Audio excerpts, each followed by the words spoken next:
గుర్రాలు పరిగెడుతూ ఉంటే రేగినటువంటి దుమ్ము నెమ్మూము మీద పడితే ఆయనకి అలా రాజిల్లేటువంటి నెమ్మూముతో అరయన్ పార్థునగిచ్చు వేట్క అంటాడు.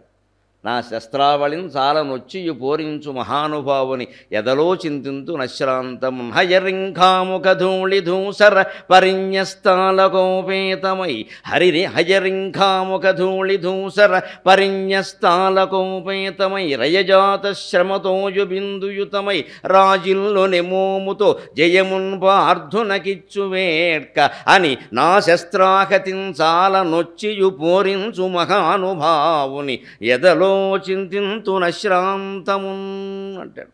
హయరింఖాముఖ ధూళి ధూసర పరిణ్యస్తాలకోపేతమై గుర్రాలు పరిగెడుతుంటే ఆ గిట్టల చివరి భాగాలు తగ్గడం వల్ల దుమ్ము రేగిందట. ఆ దుమ్ము శ్రీకృష్ణుడి శిరస్సు మీద పడింది, నుదుటి మీద పడింది. అక్కడ చెమట పట్టింది, ఆ దుమ్ము అతుక్కుంది. చెమట అందంగా ఉండొచ్చు, చిన్నపిల్లలకి చెమట పడితే చాలా అందంగా ఉంటుంది. మనకు కూడా యవ్వనంలో ఉన్న వాళ్ళకి మరీ చెమట పడితే అందంగా ఉంటుంది. దాని మీద ముంగురులు ఇలా వంకర జింకరగా ఉంటాయి కదా, అలా అద్దుకుంటే ఇంకా అందంగా ఉంటుంది. అద్దం ముందు నిలబడి అరగంట చూసుకుంటారు ఉంటేను, లేకపోతే ఏం చూసుకుంటారు.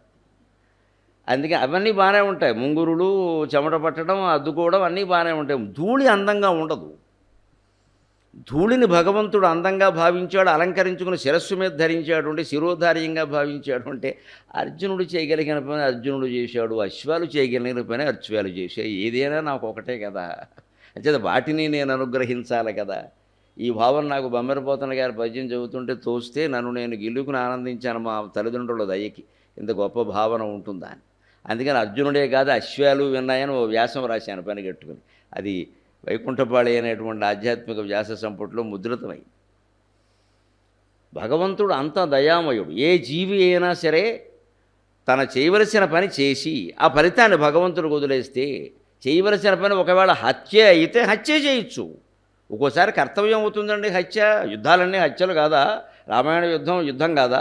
భారత యుద్ధం కాదా? కానీ రాముడికి పాండవుడికి అది కర్తవ్యం. అది కర్తవ్యం. యుద్ధం చేయనంటే ఎలాగా? అవతల వాడు వచ్చి మీద పడుతుంది. ఇప్పుడు ఆఫ్ఘనిస్తాన్లో కర్తవ్యం ఏమిటి? తాలిబాన్లకు ఎదురు తిరగడమే కర్తవ్యం. రెండో కర్తవ్యం ఏం లేదు అక్కడ. అక్కడ శాంతి మంత్రం పఠిస్తే కుదరదు. అక్కడ ఎంతమంది ఎదురు తిరిగారు, ఎంత బలంతో ఎదురు తిరిగారు, ఎంత ధైర్యంతో ఎదురు తిరిగారు, అందులో ఎంతమంది బలైపోతారన్న దాన్ని బట్టే విజయాలు ఉంటాయి. అంటే ఇప్పుడు ఆఫ్ఘనిస్తాన్ పరిస్థితి ఏమిటి? మనం వాస్తవం మాట్లాడుకుంటే ఎదురు తిరగడమే కర్తవ్యం. అంతేగాని పారిపోతారా? ఎంతమంది విమానాలు పట్టుకు పారిపోతారు? ఎంత దయనీయమైన దృశ్యం అండి. చక్రాలు పట్టుకు వేలాడడమా, రెక్కల మీద ఉండడం, ఏదైనా సిటీ బస్సా అని. ప్రాణభయం అలా చేస్తుంది. మనకు రామాయణంలో ఒకప్పుడు చదివినటువంటి విషయం అవునో కాదో అనుకున్నాను. మొన్న తాలిబాన్ల విషయంలో ఆఫ్ఘనిస్తాన్లో ఈ చక్రాలు పట్టుకు వేలాడడం, రెక్కల మీద కూర్చోవడం, తల్లులు పాపం మా పిల్లలైనా బతికితే చాలు అని కంచెల్లోంచి పిల్లల్ని లోపలికి విసిరేశారు. తల్లి బిడ్డను విసిరేస్తుందా? అది సాధ్యమా? ఆవిడ ప్రాణం పోయినా ఒప్పుకుంటుందా బిడ్డను లాక్కుంటే? ఎవరూ లాక్కోకపోయినా కంచె వరకు వచ్చి ఏమీ చెయ్యలేక కనీసం నా బిడ్డ బతికితో చాలు, ఇక్కడ ఉంటే వాడు బతకడు.